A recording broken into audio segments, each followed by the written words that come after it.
Hi friends, நம்மளோட செனோரி சில்க்ல இன்னைக்கு என்னென்ன கலர்ஸ் வந்திருக்குன்னு பார்க்கலாம். printed பாகல்புரி மெட்டீரியல் ரொம்ப அழகா நம்மளோட வாழைநார் பட்டு சாரியில வர மாதிரியான டிசைன்ஸ்ங்க. மெஜந்தா பிங்க் டு ஒரு பிகாக் ப்ளூல நமக்கு வந்து கான்ட்ராஸ்ட் வந்திருக்கு. 750ங்கற பட்ஜெட்ல சாரீஸ் அவைலபிள். கலர்ஸ் இருக்கு பார்க்கலாம். நெக்ஸ்ட் பாருங்க darker shade of sky blue. இதுக்கான டிமாண்ட் ஸ்டால்ல ரொம்ப இருந்துச்சு. கலர்ஸ் இன்னைக்கு தான் வந்திருக்கு. மெஜந்தா ஷேட் ஆஃப் பிங்க்ல கான்ட்ராஸ்ட் பல்லு அண்ட் ப்ளவுஸ். சாரியோட லுக் இப்படி இருக்கு. நெக்ஸ்ட் பாருங்க dark navy pallu and blouse dark பிங்க்ல. Next is tomato pink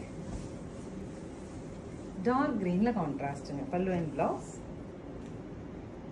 So this is the final color. Most demanding color கூட நம்ம கிட்ட மல்டிபிள்ஸ் இந்த கலர்ல அவைலபிளா இருக்கு. ஸோ நீங்க உங்க ஃப்ரெண்ட்ஸ்க்கு உங்க சிஸ்டர்ஸ் கிஃப்ட் பண்ணணும்னா கூட நீங்க குரூப்பா வேணும்னாலும் எடுத்துக்கலாம். வைன் டு பேரட் கிரீன் பல்லு அண்ட் பிளவுஸ். ஸ்கிரீன் பாட்டம்ல இருக்க ஆன்லைன் நம்பர் கான்டாக்ட் பண்ணி 750ங்கற பட்ஜெட்ல இந்த சாரீஸ் நீங்க புக் பண்ணிக்கலாம். தேங்க்யூ.